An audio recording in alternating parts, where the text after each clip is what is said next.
Hey guys, so today I'm going to talk to you about how to write your exposition for your narrative, okay? So the first thing that I want you to do is I want you to look at the samples that I have here for you. Um, so you'd click on right here, narrative student samples. And what I really want you to do first is to take a look at some of the examples that I have here for you. These are stories that were written by other eighth graders. Um, and I want you to read how they started their stories. Okay, so if we look here at this one, we're gonna read like the first three paragraphs. Okay, so you're gonna read along with me. So this one's titled "My Caretaker." Okay, first paragraph. Never in a million years did I think that I would be betrayed by someone I once trusted. It started early this fall, when I hired John, my new caretaker. Each morning, he would bring me a tray filled with food. After I was done, he'd help me out of bed and guide me down the stairs and into the living space. The hollow mansion I lived in was located deep into the cold, dark forest, so John would burn the logs inside the fireplace. He would then leave me to my thinking. When night came around, he'd guide me back to my sleeping chambers. John would help me into my sleepwear and help me into bed. Had continued this routine for many days and nights. John and I barely talked the first few days, so one day I had decided to learn more about the young man. I woke up before he entered the room and waited for a few minutes. As soon as he walked through the door, I said, "Good morning." He jumped, nearly dropping the tray of food. He clearly expected me to still be asleep. My laugh echoed through the dark hallways of my house. John laughed nervously, embarrassed from what just happened. "I'm sorry for scaring you. I shouldn't have laughed either. Forgive me." He only smiled and nodded. He set the tray down. "It's quite all right," John said. John looked me in the eye, then he quickly looked away. He clearly looked disturbed by my eye. I was born with this eye. It's one of my biggest burdens. As a child, I was always bullied. Quickly fell into a depression. I wanted to tell John, but I just let it go. And that's where the exposition for this story stops.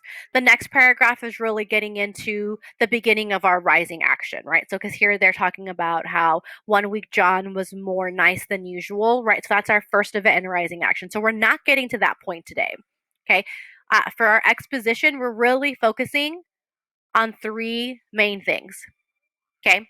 Your reader, aka me, needs to be introduced to your characters. Who are your characters? What are they like? What do they look like? What do they act like? Okay. Next, I need to know your setting. I'm sorry. And for characters, what is their relationship like? Okay. So in this example, the relationship between them is the old man is frail and old, and John is his caretaker. So John takes care of him, right? John works for the old man. Okay. So that's their relationship. But that doesn't need to be the relationship that you choose to have in your story. You can have them be father, son, uncle, nephew. They could be brothers. They could be whatever you want. Okay. Whatever the relationship is, though, the reader, I need to know that in the first paragraph. Okay. Next, I need to know the setting. Where is this taking place? Okay, obviously we know it's the old man's house. I know that because we've been doing this together, but we're pretending that this is the first time me reading any of this, so I don't know. How are you going to tell me? Okay, and then third, I need to know what the problem is. Okay, what is the problem? Now, the problem is not that the younger man wants to kill the old man. That's not the problem. Everyone has the same problem. Okay, the problem is that the younger guy doesn't like your eye, right? Um, John looked me in the eye, then he quickly looked away. He clearly looked disturbed by my eye. I was born with this eye. It was one of my biggest burdens. As a child, I was always bullied. I quickly fell into depression. I wanted to tell John, but I just let it go. Right? That's the problem. So you need to tell me in that first paragraph who your characters are, what's their relationship together, What's the setting of your story? Where is this taking place? When is this taking place? And then the problem. So, in an organic way, you want to tell me those three things. You don't just want to tell me, "Hi, my name is Old Man, and my caretaker John takes care of me. We live in my house, but John doesn't like my eyes, so we have a problem." Right? That's boring. That's little kid stuff. We're not doing that. We're going to make it a little more sophisticated with our story. Okay, now this example has 2 paragraphs for their exposition, but you do not need to do that. I'm only asking for one. Now, if you want to, because you're so filled with inspiration and you want to write 2 paragraphs, tight, do it, make it happen. I'm here for it. Okay, but you don't have to. My expectation is that you are at least writing one. Okay, so that's the example. Okay, and then I have a couple other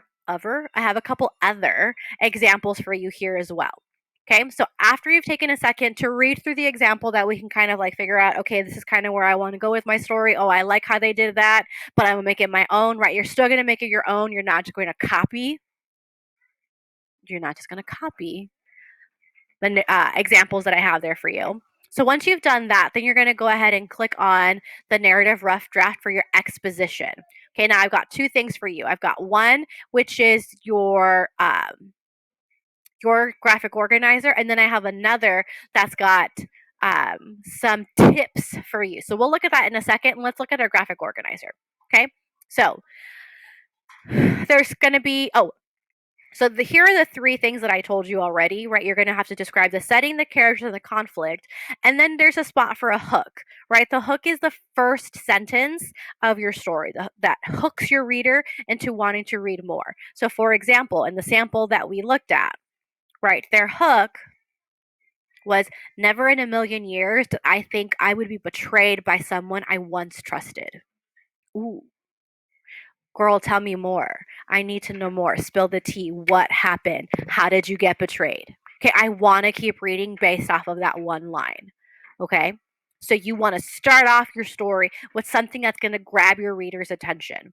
Okay, that's what would go first. These 2 describing the setting and characters, they don't need to go in that order. You can describe characters first and then setting. It depends on what you want to do, up to you. But you should leave hook at the beginning and conflict at the end. Okay? Now, I'm going to tell you something right now. If you are starting and you're like, "Geez, I really don't know how to start my paragraph. I don't know a good hook." That's okay. Skip it. You do not have to write this in order. Okay? I'm going to say that again. If you're stuck on one part, skip it. Come back to it later. Okay, for me personally, I hate writing the beginning of a story because I always get stuck. Okay, so I never write the hooks first. Never, ever, ever write the hooks first. I usually go to something that I know I want to talk about. If I already know how I want to introduce my characters, cool. I'm going to write that part there. Okay, I'm going to introduce my characters. What do I want to name them? What do they look like? I'm going to write that part down. And then maybe I'm struck by inspiration. I'm like, "Oh, you know what? Now I know what I want to write for my setting. I'm going to do the setting part next." And then, "Oh, okay, now I know what I want to write for conflict. I can write that part. Oh, now I kind of have an idea of what I want to put for my hook." Okay, do not feel like you have to write in order.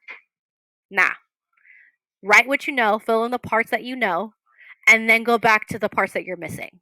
Okay, now something I want to clarify for this is you're not listing. So do not tell me for describe the setting. The setting is my house. It is big. I have 5 rooms. You're not telling me that.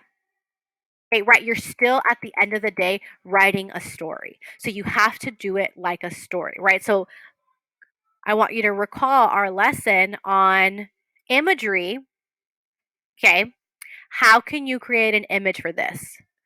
How can you create an image for this so that if we look at the tips that I have here for you, I've given you some questions that might help you with that. Okay, so for setting, what's the weather like? Where are your characters? So, like, what part of the house are they in? Where is the house located? Is it in a place where it's kind of relatively isolated, or is it in the middle of a big city?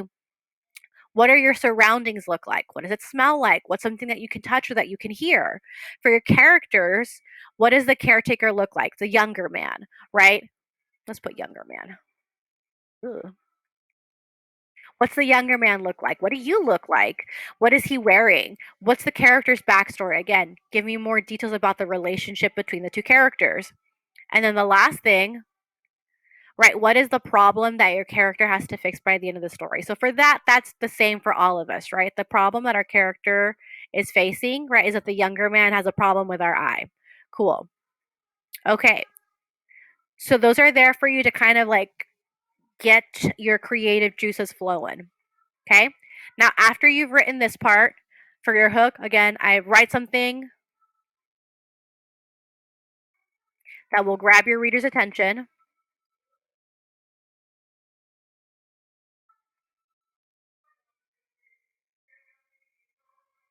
Okay. And then for the setting, I need to tell the reader what the setting is like.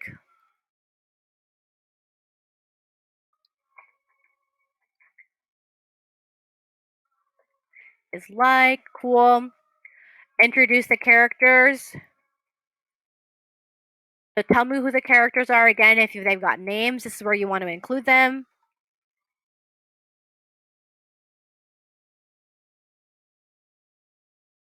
Again, you're doing it in an organic way, not just saying, "Hi, my name's Diego, and this is my story." Right? We're not doing that. We're not doing that. Tell the reader who the characters are in an organic way, so it can be something like what we saw in our example, right? In this first sentence, it started early this fall when I hired John, my new caretaker. Oh, okay. Well, now I know that I have a caretaker and his name is John. Okay. Right. He's not saying, hey, so John's my new caretaker. They're weaving it into the story. Okay. And then introduce the conflict again in an organic way. We're not going to say, oh, John and I have beef or me and the younger guy have beef. You need to let me know or let the reader know, right, that the other character is uncomfortable with your eye. And why they're uncomfortable with your eye can be whatever reason you want. Like you can have whatever kind of reasoning or motivation for that, but you need to tell the reader um, that the other character is uncomfortable with your eye.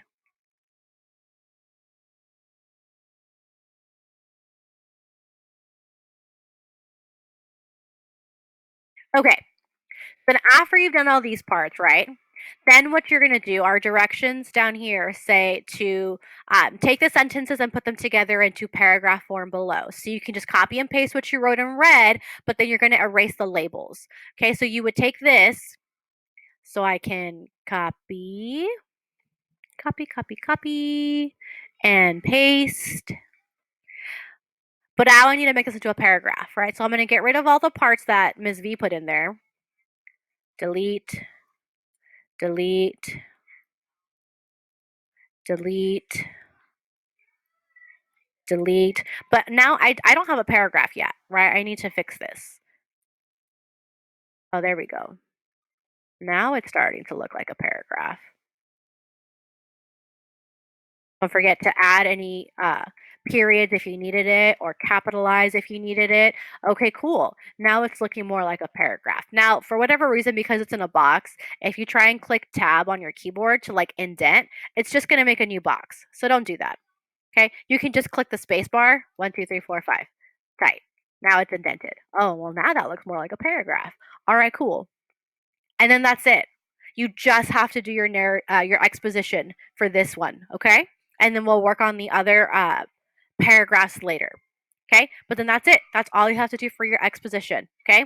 You're making sure that you're including a hook, that you're describing the setting, that you're introducing characters, and that you're introducing conflict. You are not getting into any other parts of the story, so you should not be telling me that the other guy kills you. You should not be telling me that he gets then arrested by the cops. Like, we're not getting into any of that. We're not getting into any of that yet. Just setting up the story. Okay. So hopefully that helps you out. If you have any questions, please make sure that you shoot me an email and I will answer them whenever I can. All right. Bye.